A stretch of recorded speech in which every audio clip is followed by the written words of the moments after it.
अस्सलाम वालेकुम dear students, कैसे हैं आप सब। उम्मीद है सब खैरियत से होंगे। तो स्टूडेंट, आज चैप्टर नंबर 2 का हमारा छठा लेक्चर है, 9th क्लास की फ़िज़िक्स 2025 न्यू बुक का। तो शुरू करते हैं। आज के लेक्चर में हम कोशिश करेंगे कि हमारा चैप्टर ख़त्म हो जाए, फिर कल इंशाल्लाह जो कल का लेक्चर होगा उसमें इस चैप्टर की एक्सरसाइज के न्यूमेरिकल शॉर्ट क्वेश्चंस, इस चैप्टर के एडिशनल शॉर्ट क्वेश्चन एमसीक्यूज़ वगैरह, वो सब कुछ कल के लेक्चर में आप लोग देख पाएंगे। ठीक है, तो आज ये चैप्टर हमारा ख़त्म हो जाएगा। आज इसके लास्ट लॉन्ग क्वेश्चन है दो, 2.6 और 2.7। ये दोनों लॉन्ग क्वेश्चन आज हम कवर कर लेंगे। ठीक है, तो ये पेज नंबर 50 के ऊपर आप देख सकते हैं, एक्सरसाइज में ये लॉन्ग क्वेश्चन मौजूद हैं 2.6 और 2.7। तो सबसे पहले 2.6 लॉन्ग क्वेश्चन देखते हैं। Prove that the area under speed time graph is equal to the distance covered by an object. तो आपने पहले लॉन्ग क्वेश्चन में ये साबित करना है कि जो ग्राफ है, स्पीड टाइम ग्राफ, उस ग्राफ के नीचे का जो एरिया है, उस ग्राफ के नीचे की जो सारी जगह है, वो किसकी इक्वल होती है। वो बेसिकली वो ऑब्जेक्ट का डिस्टेंस होता है जो कि ऑब्जेक्ट ने किसी टाइम के अंदर कवर किया है। ठीक है, और दूसरा लॉन्ग क्वेश्चन है, how equations of motion can be applied to the bodies moving under action of gravity. कि अगर कोई जिसम एक्शन ऑफ ग्रेविटी के अंडर मूव कर रहा हो, यानी कि वो ज़मीन की तरफ गिर रहा हो या ज़मीन से ऊपर की तरफ जा रहा हो, ठीक है, तो उस केस में इक्वेशंस ऑफ मोशन का उसके साथ क्या रिलेशन होगा। ठीक है, तो ये दो लॉन्ग क्वेश्चंस को हमने कवर करना है आज के लेक्चर में। तो ये कहाँ पर हैं, ये आपके पास पेज नंबर 43 के ऊपर स्टार्ट हो रहे हैं। Area under the speed time graph यहाँ से स्टार्ट हो रहे हैं और ये चैप्टर के तकरीबन लास्ट तक जाएंगे। और लास्ट पर एक शॉर्ट क्वेश्चन भी है, रिलेटिविटी, ये भी हम देख लेंगे। ठीक है, तो आज ये चैप्टर ख़त्म हो जाएगा, कल इसके न्यूमेरिकल और एक्सरसाइज वगैरह कर लेंगे। तो शुरू करते हैं इसका लॉन्ग क्वेश्चन नंबर 2.6। तो ये आप लोगों के पास इस लॉन्ग क्वेश्चन की ये स्टेटमेंट लिखी हुई है। ठीक है, तो टाइम ज़ाया किए बगैर इसको स्टार्ट करते हैं। सबसे पहले आप लोगों को पता होना चाहिए कि हमने इस लॉन्ग क्वेश्चन के अंदर करना क्या है। तो बेसिकली हमारा एम ये है कि हमने साबित करना है, हमने किसी चीज़ को प्रूव करना है कि वो स्टेटमेंट है कि area under speed time graph is equal to the distance covered by an object. कि अगर कोई हमारे पास ग्राफ है, मिसाल के तौर पर अगर मैं आपको यहाँ पर बना कर दिखाऊँ कि ये हमारे पास अगर कोई ग्राफ है, ठीक है, स्पीड टाइम ग्राफ, ये एक्स एक्सिस और ये वाई एक्सिस और ये आ गया ओरिजिन, और ये स्ट्रेट लाइन क्या है, ये ग्राफ है। तो इस ग्राफ के नीचे का जो एरिया जितना भी, ये सारा एरिया बेसिकली किसके इक्वल होता है, ये एरिया जिस्म के डिस्टेंस एस के इक्वल होता है जो कि उस ऑब्जेक्ट ने कवर किया किसी ना किसी टाइम के अंदर। ठीक है, तो ये हमने इसमें साबित करना है। तो हम दो एग्जांपल्स के ज़रिए इसको साबित कर देंगे। तो सबसे पहले आप लोग इसकी डेफिनेशन लिखेंगे कि the area under speed time graph up to the time axis is numerically equal to the distance covered by an object. तो ये वही बात हमने दोबारा यहाँ पर लिख दी। इसके बाद हम इसका प्रूफ शुरू करेंगे। ठीक है, we can see two examples of graph for this purpose. हम इसको साबित करने के लिए दो एग्जांपल देखेंगे। तो पहले हम एग्जांपल नंबर 1 देखते हैं, जो कि क्या है, consider the object is moving with constant speed. तो पहले एग्जाम्पल में हमने ये कंसीडर करना है कि ऑब्जेक्ट कांस्टेंट स्पीड के साथ मूव कर रहा है, यानी कि उसकी स्पीड चेंज नहीं हो रही, उसकी स्पीड हमेशा सेम ही है। ठीक है, तो ये आप लोगों के पास इसका ग्राफ है। ये आप देख सकते हैं कि ये एक बिल्कुल हॉरिजॉन्टल लाइन है। ये हॉरिजॉन्टल लाइन ग्राफ है, यानी इसका मतलब कि टाइम चेंज होता जा रहा है, लेकिन जो स्पीड एक्सिस है उसके ऊपर स्पीड की वैल्यू 20 या जितनी भी है वो सेम ही है हर बार। ठीक है, तो इसीलिए हमारे पास ये हॉरिजॉन्टल लाइन हमें मिल गई ग्राफ में। तो ये आप लोग ये ग्राफ को यहाँ से देख सकते हैं। बाकी ये सारी ये वाली लाइन हमने एक्स्ट्रा लगाई। ये इसका एक्स एक्सिस है, इसके ऊपर हमने टाइम को ले लिया, और ये वाई एक्सिस है, इसके ऊपर हमने स्पीड यानी वी को ले लिया। ठीक है, तो यहाँ से हमने साबित करना है कि जो एरिया अंडर द ग्राफ है वो डिस्टेंस है। तो for distance there are two methods. तो डिस्टेंस फाइंड करने के लिए हमारे पास दो तरीके होते हैं। पहला तरीका क्या है कि for time interval T the distance covered by on an object is S is equal to V T, general formula. ये हमारे पास जनरल फार्मूला होता है डिस्टेंस का, जो हमने स्टार्टिंग में पढ़ा था जब हमने स्पीड, वेलोसिटी, डिस्टेंस, डिस्प्लेसमेंट, ये वाले टॉपिक पढ़े थे। जब हमने डिस्टेंस की डेफिनेशन पढ़ी थी कि length of path covered by an object is called distance, तो तब हमने इसका फार्मूला भी साथ पढ़ लिया था कि डिस्टेंस किसके इक्वल होता है, वो v मल्टीप्लाई बाय टी, इसके इक्वल होता है। ठीक है, तो दूसरा तरीका क्या आपके पास कि we can also find distance by finding area under the graph. तो दूसरा तरीका कि हम ग्राफ के नीचे का जो एरिया है वो फाइंड कर लें। क्यों? क्योंकि जो we can see in figure that area under the graph is equal to area of rectangle. क्योंकि जो एरिया अंडर द ग्राफ है वो बेसिकली क्या है, वो डिस्टेंस है। और जो हम देख सकते हैं कि हमारा जो ग्राफ है ये किस शेप के अंदर है, सबसे पहले आप लोगों ने यही चीज़ नोट करनी है कि क्या ये कोई ट्रायंगल है, क्या ये कोई रेक्टेंगल है, क्या ये कोई स्क्वायर है, क्योंकि जो भी वो शेप होगी उस शेप का हम एरिया फाइंड कर लिया करेंगे। तो इस ग्राफ में आप लोग देख सकते हैं ये एक रेक्टेंगल है, ये एक मुस्ततील है, ठीक है। तो ग्राफ के नीचे का जो एरिया है बेसिकली वो रेक्टेंगल का ही एरिया है, ठीक है। इसीलिए area under the graph is equal to area of rectangle. तो रेक्टेंगल का एरिया तो हमें पता है क्या होता है। ये अगर आपके पास रेक्टेंगल अगर कोई है, इसकी कोई ना कोई लेंथ होगी और आपके पास इसकी कोई ना कोई विड्थ भी होगी, ठीक है। एक लेंथ होगी और एक विड्थ होगी। तो इसका जो एरिया होता है वो होता है लेंथ मल्टीप्लाई बाय विड्थ, यानी लंबाई ज़रब चौड़ाई है इसका आपके पास क्या होता है, एरिया होता है कोई ना कोई रेक्टेंगल का, ठीक है। तो यहाँ पर भी सेम यही काम हुआ है कि we know that area of rectangle is equal to length multiply by width, A is equal to V multiply by T. अच्छा, अब ये कैसे आया? इस केस में आप लोग ये ग्राफ से देख सकते हैं कि ये रेक्टेंगल की आपके पास विड्थ कितनी है।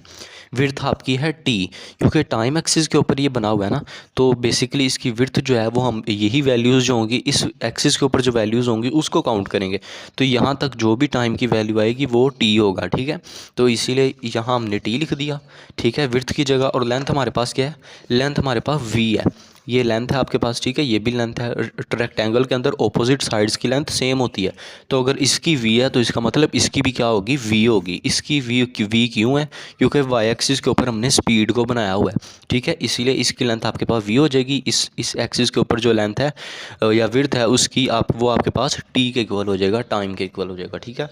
तो यहाँ पर आप यही लिख सकते हैं, लेंथ की जगह आप वी लगा दें, विड्थ की जगह आप टी लगा दें, ठीक है। A is equal to V multiply by T, इसको इक्वेशन नंबर 2 कह दें, इसको इक्वेशन नंबर 1 कह दिया था। बाय कंपेयरिंग इक्वेशन 1 एंड 2, अब इन दोनों इक्वेशंस को आपने करना है कंपेयर। तो आप देखेंगे कि दोनों की राइट हैंड साइड बिल्कुल सेम है, इधर भी वी टी है और इन दोनों को मल्टीप्लाई करेंगे तो फिर भी हमारे पास वी टी आ जाएगा। तो इसका मतलब एस किसके इक्वल आ गया? ए के इक्वल आ गया, ठीक है। तो ये अगले पेज पे आप लोग देख सकते हैं कि एस किसके इक्वल आ गया? ए के। तो यही तो हमें साबित करना था कि so we can conclude that area under speed time graph is equal to the distance covered by body in time T. तो जो डिस्टेंस है वो किसके इक्वल आ गया? वो एरिया के इक्वल आ गया, जो कि अंडर दी ग्राफ है, ठीक है, जो कि बेसिकली रेक्टेंगल का एरिया है। इसके बाद आप लोगों के पास एग्जाम्पल नंबर 2 है। सेम उसी तरह ही आपने इसमें भी साबित करना है कि जो एरिया है वो किसके बराबर है? डिस्टेंस के बराबर है, यानी कि A is equal to S, ये आप लोगों ने प्रूव करना है। तो पहले इसकी स्टेटमेंट देख लेते हैं कि हमने इसमें कंसीडर क्या करना है। Consider speed of object increases uniformly, कि हमने ये साबित करना है, ये कंसीडर करना है कि जो ऑब्जेक्ट है उसकी स्पीड इंक्रीज़ हो रही है यूनिफॉर्मली, यानी कि उसमें कोई गैप नहीं आ रहा, वो सेम एक ही रेट के साथ इंक्रीज़ होती जा रही है, ठीक है। तो सो ग्राफ इज स्ट्रेट लाइन, इसका मतलब हमारा जो ग्राफ होगा वो कैसा होगा? वो एक स्ट्रेट लाइन होगा जो ये साबित करेगा कि जो स्पीड है वो इंक्रीज़ होती जा रही है।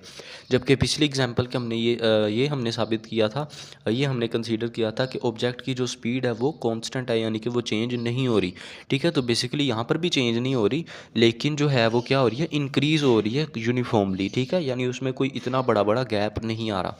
इसके तो ये आप लोग इसका ये ग्राफ देख सकते हैं इसकी एक्सप्लेनेशन के अंदर, ठीक है। तो सबसे पहले हम इसको एक्सप्लेन कर देते हैं।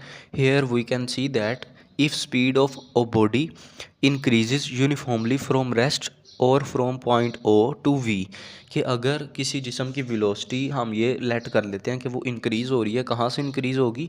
पॉइंट ओ से इंक्रीज़ होगी और कहाँ तक जाएगी? वी तक जाएगी, ठीक है। वी का मतलब कोई भी वेलोसिटी या स्पीड की वैल्यू हो सकती है in time T. So average speed is equal to V average 0 + V divided by 2। तो बेसिकली जब हमने किसी भी चीज़ की एवरेज निकालनी हो तो हम उसकी जितनी भी वैल्यूज़ होती हैं सबको प्लस कर देते हैं और उनके नंबर के साथ हम डिवाइड कर देते हैं। मिसाल के तौर पर अगर हमारे पास ये डाटा दिया गया ना 1 2 3 4 5, तो हम क्या करेंगे? अगर हमने इनकी एवरेज निकालनी है तो हम इनकी एवरेज निकालने के लिए इन तमाम वैल्यूज़ को प्लस कर देंगे, ठीक है, इन वैल्यूज़ को प्लस कर देंगे और इनकी तादाद के ऊपर इनको डिवाइड कर देंगे। ये कितनी है? 1 2 3 4 5, ये 5 वैल्यूज़ हैं तो 5 के ऊपर इसे डिवाइड कर देंगे, ठीक है। तो इसका जो आंसर आएगा वो बेसिकली हमारे पास एवरेज होगी, जिसे हम औसत भी कहते हैं।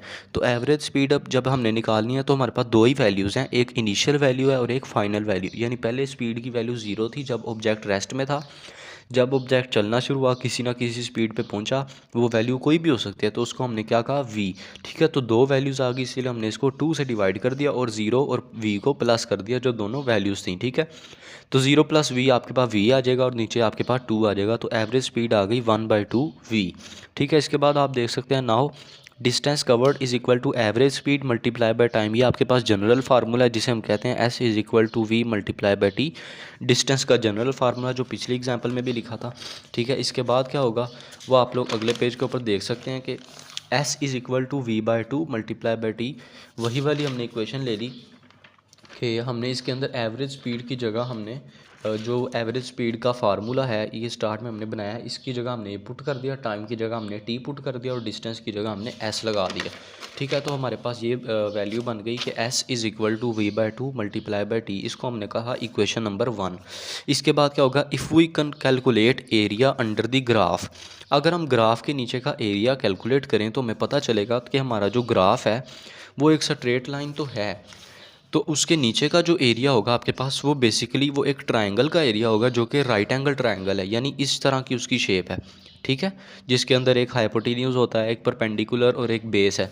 तो ये बेसिकली आप लोगों के पास एक राइट एंगल ट्रायंगल है, तो आप राइट एंगल ट्रायंगल का एरिया यहाँ पर उसका फार्मूला यूज़ करते हुए एरिया फाइंड कर सकते हैं, ठीक है। Area under the graph is equal to area of right angle triangle A O B. ये ट्रायंगल आपके पास बन रही है ग्राफ में, आप देख सकते हैं। As we know that area of right angle triangle is equal to 1/2 base multiply by perpendicular. तो ये इसका फार्मूला होता है, ठीक है। राइट एंगल का ट्राइंगल जो एरिया होता है उसका आपके पास ये फार्मूला होता है 1/2 बेस मल्टीप्लाई बाय परपेंडिकुलर। तो आप देख सकते हैं 1/2 ऐसे ही आ जाएगा, एरिया की जगह ए आ जाएगा, बेस आपके पास वी है और परपेंडिकुलर आपके पास टी है, ठीक है। तो ये डायग्राम में आप देख लें कि ये जो बेस है ये टी है, ठीक है। ये टाइम एक्सिस के ऊपर बना हुआ है इसीलिए इसकी वैल्यू टी आ जाएगी, और जो परपेंडिकुलर आपके पास वो वी के इक्वल है, ठीक है। बेसिकली ये और ये लेंथ सेम है इसीलिए ये वी है, तो फिर इसका मतलब ये भी वी ही होगी। तो वी ये वाली परपेंडिकुलर आपके पास वी है और ये जो बेस है इसकी वैल्यू आपके पास टी है। तो हमने यहाँ पर यही चीज़ पुट कर दी, बेस की जगह हमने टी लगा दी और परपेंडिकुलर की जगह हमने वी लगा दिया, वी मल्टीप्लाई बाय टी हमारे पास बनेगा, ठीक है। तो A is equal to V by two multiply by T. Two को साथ हम वी के डिवाइड कर देंगे, टाइम को हम यहाँ सेपरेटली मल्टीप्लाई कर देंगे, ठीक है। इसको कह देते हैं इक्वेशन नंबर 1। अब इक्वेशन 1 और 2 को कंपेयर करें तो आपको पता चल जाएगा कि दोनों इक्वेशन सेम है, ठीक है। इधर भी V by two multiply by T है, इधर भी V by two multiply by T है, तो इसका मतलब इनकी राइट हैंड साइड सेम है तो लेफ्ट हैंड साइड भी इक्वल होंगी। तो A is equal to S, यही हमने साबित करना था। So area is equal to the distance covered by object in time T. तो एरिया किसके इक्वल आ गया, डिस्टेंस के इक्वल आ गया। तो ये आप लोगों के पास अगला लॉन्ग क्वेश्चन आ जाता है, long question number 2.7। How equations of motion can be applied to the bodies moving under the action of gravity. क्या आपने ये बताना है कि जो इक्वेशंस ऑफ मोशन है जो कि 3 है वो किस तरह एक्शन ऑफ ग्रेविटी को असर करती हैं कि जब कोई बॉडी किसी ग्रेविटी के अंडर मूव कर रहा होता है, यानी वो नीचे की तरफ आ रहा है या ऊपर की तरफ जा रहा है, ठीक है। तो तब आपने बताना है कि इक्वेशंस ऑफ मोशन को हम कैसे लिख सकेंगे, उनका क्या रिलेशन होगा ग्रेविटी के साथ। तो सबसे पहले आप लोग इक्वेशन ऑफ मोशन की हेडिंग दें। If V I is the initial velocity, V F is the final velocity, T is the time, S is the distance covered and A is the acceleration, ठीक है। ये सारी quantities का हमने symbol साथ लिख दिए। Then equations of motion are. तो इक्वेशन ऑफ मोशन ये 3 होती हैं आपके पास, ये आप याद रख सकते हैं तीनों को, ये फार्मूलों में न्यूमेरिकल्स में इस्तेमाल होंगी। V F is equal to V I plus A T. तो सेकेंड इक्वेशन है S is equal to V I T plus half A T का स्केयर। उसके बाद थर्ड इक्वेशन है 2as is equal to V F square minus V I square. तो these are use to solve problems for motion of bodies के जब भी कोई object motion कर रहा होता है तो तब हम इन 3 इक्वेशंस में से किसी को अप्लाई करके देख सकते हैं, उसकी मोशन की नेचर को हम देख सकते हैं, ठीक है। तो इसके बाद आप लोग heading they body is moving under action of gravity. अब हमने ये कंसीडर करना है कि बॉडी किसी ग्रेविटी के अंडर मूव कर रही है, ठीक है। तो सबसे पहले आपने ग्रेविटेशनल एक्सेलरेशन की डेफिनेशन लिखनी है जो कि ग्रेविटी की वजह से जनरेट होता है। बेसिकली आप लोगों को पता होगा ग्रेविटी का मतलब होता है वो फोर्स जिसकी वजह से ज़मीन हर चीज़ को अपनी तरफ खींचती है, ठीक है। तो आप देखते हैं ना किसी भी चीज़ को हम किसी हाइट से फेंकें तो वो ज़मीन की तरफ गिर जाती है, जो कि न्यूटन ने ऑब्ज़र्व किया था, ठीक है। तो वो किस वजह से होता है, वो ज़मीन की ग्रेविटेशनल फोर्स की वजह से होता है। तो ग्रेविटी की वजह से ग्रेविटेशनल एक्सेलरेशन जनरेट होता है। तो इसकी डेफिनेशन देखें, when a body is freely falling under the action of gravity. जब कोई ऑब्जेक्ट बिल्कुल फ्रीली ज़मीन की तरफ आज़ादाना गिर रहा हो फिर क्या होगा, when acceleration acting on it is gravitational acceleration. तो अब इस सूरत में इस ऑब्जेक्ट पे जो एक्सेलरेशन एक्ट करेगा वो क्या होगा, उसे हम कहेंगे ग्रेविटेशनल एक्सेलरेशन। तो ये इसकी डेफिनेशन है।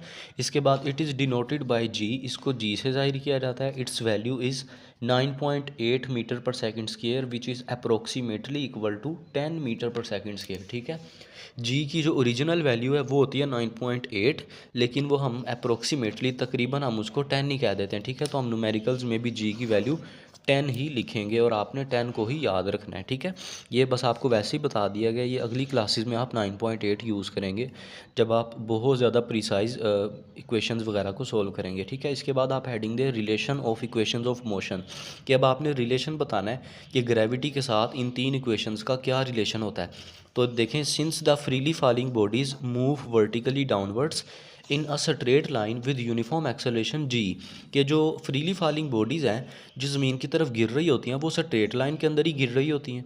ठीक है, और नीचे की तरफ गिरती हैं वर्टिकली डाउनवर्ड्स, और उनका एक्सेलरेशन कैसा होता है, उनका एक्सेलरेशन यूनिफॉर्म होता है। ठीक है, यानी उनकी टाइम रेट ऑफ वेलोसिटी जो है, time rate of change of displacement जो है वो चेंज नहीं हो रहा होता। ठीक है, उनकी वेलोसिटी सेम होती है। सो 3 equations of motion can be applied on it. तो इनके ऊपर आप तीनों इक्वेशंस ऑफ मोशन को लगा सकते हैं। So we can replace quantities as, तो इस केस में हम ज़रा कुछ क्वांटिटीज़ को ना रिप्लेस कर देंगे। ठीक है, क्योंकि हमने यहाँ पर अब ग्रेविटी के बारे में थोड़ा सा डिस्कस करना है। तो यहाँ पे जो हम रिप्लेस करेंगे, सबसे पहले आपने ए की जगह जी लगा देना है, एक्सेलरेशन की जगह जी लगा देना है। ठीक है, और इसके अलावा आप लोगों ने यहाँ पर जो एस है उसकी जगह आप एच लगा सकते हैं। ठीक है, एस की जगह एच भी लगा सकते हैं, लेकिन ये आप लोगों की बुक में नहीं लगाया हुआ, इसलिए हम इसको यहाँ पर यूज़ नहीं करेंगे। ठीक है, बाकी इक्वेशन सेम ही रहेगी। Now equations of motion are V F is equal to V I plus G T. ठीक है, ए की जगह हमने जी लगा दिया। S is equal to V I T plus half G T का स्केयर, फिर ए की जगह जी लगाया, यहाँ पर भी 2GS is equal to V F square minus V I square. यहाँ पर भी हमने ए की जगह क्या लगा दिया, जी।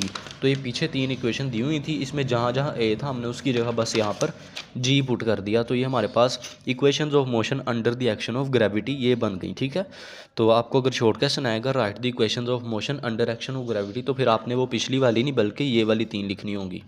इसके बाद आप लोगों के पास अगली हेडिंग है important points when applying these. तो बेसिकली अब हम कुछ पॉइंट्स हैं जिनको याद रखेंगे जब हम ये 3 इक्वेशंस ऑफ मोशन को अप्लाई कर रहे होंगे।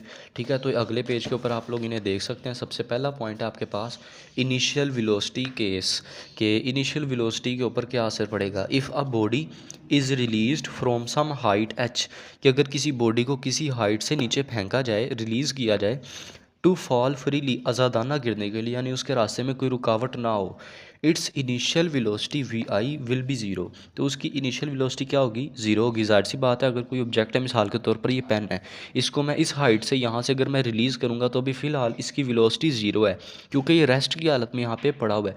जब मैं इसको छोड़ूंगा तो ज़मीन की तरफ गिरेगा और किसी ना किसी वेलोसिटी से नीचे की तरफ जाएगा और गिर के फिर दोबारा रेस्ट में आ जाएगा। तो शुरू में इसकी इनिशियल वेलोसिटी क्या थी, वो ज़ीरो थी, यानी वो रेस्ट में था, बाद में वो चलना शुरू हुआ। इसके बाद दूसरा पॉइंट है डाउनवर्ड मोशन केस, कि जब कोई ऑब्जेक्ट नीचे की तरफ गिर रहा होता है या नीचे की तरफ आ रहा है, ज़मीन की तरफ हरकत कर रहा है, तो उसकी फिर क्या मोशन के ऊपर असर होगा। तो the gravitational acceleration G will be taken as positive. इस केस में आप क्या करेंगे, आप जी की वैल्यू पॉजिटिव लेंगे। ठीक है, जी की वैल्यू क्या होती है, जी की वैल्यू हमने अभी शुरू में देखी, जी की वैल्यू है 10 मीटर पर सेकंड स्क्वायर। तो आप 10 पॉजिटिव प्लस में ही लेंगे। ठीक है, जब कोई ऑब्जेक्ट डाउनवर्ड मोशन कर रहा हो। इसके बाद क्या, all other quantities will also be positive. और जो दूसरी क्वांटिटीज़ हैं इक्वेशन में, जैसे वी आई हो गया, वी एफ हो गया, टी हो गया, एस हो गया, तो वो भी सारी की सारी पॉजिटिव ही होंगी। ठीक है, the quantities in direction opposite to acceleration will be negative. वो क्वांटिटीज़ जो कि एक्सेलरेशन के ऑपोजिट डायरेक्शन में होंगी, उनकी वैल्यूज़ हम क्या ले लेंगे, वो हमारे पास नेगेटिव आ जाएंगी। ठीक है, तो बस ये आप लोगों ने डाउनवर्ड मोशन का केस याद रखना है। इसके बाद आपके पास है अपवर्ड मोशन केस, कि अब कोई ऑब्जेक्ट नीचे की तरफ ना गिरे बल्कि ज़मीन से ऊपर की तरफ मूव कर रहा हो, तो उस केस में क्या होगा, in upward motion value of G will be negative. तो जी की वैल्यू क्या होगी आपके पास, जी की वैल्यू माइनस के अंदर हम लेंगे जब कोई ऑब्जेक्ट ऊपर की तरफ मोशन कर रहा होगा, ठीक है, यानी ज़मीन की ग्रेविटेशनल फोर्स के ऑपोजिट मूव कर रहा है, ठीक है। Final velocity will be zero eight highest point V F. तो जब आप लोग देख सकते हैं यहाँ पर कि ये ऑब्जेक्ट है, इसने ऊपर की तरफ मूव करना है, तो यहाँ पे आके ये रुक जाएगा, ठीक है। तो इसकी वेलोसिटी क्या होगी, अब फाइनल वो ज़ीरो के इक्वल हो जाएगी, ठीक है। तो फाइनल वेलोसिटी हाईएस्ट पॉइंट के ऊपर क्या होगी, ज़ीरो होगी। तो बेसिकली ये तीन पॉइंट्स थे आपके पास, initial velocity case, downward motion case और अपवर्ड मोशन केस। तो ये तीनों पॉइंट्स को आप लोग याद रखें, इसको भी आप लोगों ने इसी लॉन्ग क्वेश्चन के अंदर लिखना है। तो ये बिल्कुल सिंपल से दो लॉन्ग क्वेश्चन थे आपके पास। इसके बाद आप लोगों के पास इस चैप्टर का लास्ट एक शॉर्ट क्वेश्चन आ जाता है, ठीक है, जो कि इस चैप्टर के तकरीबन लास्ट के ऊपर ही मौजूद है। ये आप लोग इसको देख सकते हैं, ये रिलेटिविटी यहाँ पर लिखा हुआ है, ठीक है, पेज नंबर आपके पास 47 है। ये यहाँ से आप लोग इसको पढ़ सकते हैं। इन 1905 famous scientist Albert Einstein proposed his revolutionary theory of special relativity, कि इसने अल्बर्ट आइंस्टाइन ने 1905 में एक थ्योरी पेश की थी, उसका नाम क्या था, theory of special relativity, which modified many of the basic concepts of physics. उसने फिज़िक्स के बहुत सारे कॉन्सेप्ट्स को चेंज कर दिया, ठीक है। According to this theory speed of light is a universal constant. तो यहाँ से आप लोग इसकी डेफिनेशन लिख सकते हैं कि इस थ्योरी के मुताबिक क्या था, speed of light is universal constant. जो रोशनी की स्पीड है वो एक यूनिवर्सल कांस्टेंट है, ठीक है, वो चेंज नहीं होती। Its value is approximately 3 × 10⁸ metre per second square. इसकी वैल्यू क्या होती है स्पीड ऑफ लाइट की, वो ये लिखी हुई है, यानी रोशनी इतनी रफ्तार से मूव कर सकती है, जो कि सबसे ज़्यादा स्पीड है पूरी कायनात के अंदर। तो speed of light remains the same for all motions, तमाम मोशंस के लिए इसकी स्पीड सेम है, ठीक है। Any object with mass can not achieve speeds equal to और greater than that of light. अगर कोई ऑब्जेक्ट है जिसके पास कोई ना कोई मास है, ठीक है, वो स्पीड ऑफ लाइट को अचीव कर ही नहीं सकता, ठीक है, उसके पास स्पीड ऑफ लाइट होगी नहीं, वो स्पीड ऑफ लाइट से कभी मूव ही नहीं कर सकता। वो स्पीड ऑफ लाइट से मूव नहीं कर सकता, तो जाहिर सी बात है जो इससे बड़ी स्पीड है उससे भी मूव नहीं कर पाएगा। तो हमारी कायनात के अंदर कोई भी ऐसी चीज़ नहीं है जो कि मैस ना रखती हो, ठीक है, मैसलेस कोई क्वांटिटी नहीं होती, ठीक है। हर ऑब्जेक्ट के पास कोई ना कोई मैस है, हर ऑब्जेक्ट जो है वो मैटर से मिलकर बना हुआ है। तो इसीलिए अभी तक स्पीड ऑफ लाइट से मूव करने वाली हमारे पास कोई चीज़ हमें नहीं मिली।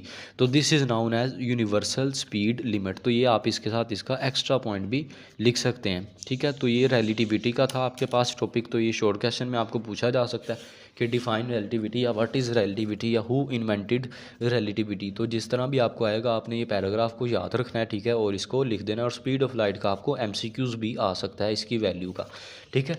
तो ये आप लोगों के पास ये चैप्टर नंबर 2 था जो कि आज ख़त्म हो चुका है। इसके न्यूमेरिकल्स वगैरह रह गए हैं और एक्सरसाइज के शॉर्ट क्वेश्चन हैं और कुछ एडिशनल एमसीक्यूज़ और शॉर्ट क्वेश्चन हैं इस चैप्टर के, वो इंशाल्लाह हम कल के लेक्चर में देखेंगे। मुझे उम्मीद है आपको आज का लेक्चर समझ आया होगा। अगर आपको लेक्चर अच्छा लगा तो हमारी वीडियो को लाइक करें, हमारे चैनल को सब्सक्राइब करें और अपने फ्रेंड्स के साथ इसको शेयर करें। मिलते हैं आपसे कल अगले लेक्चर में, तब तक के लिए अपना ख्याल रखिएगा। अल्लाह हाफिज़।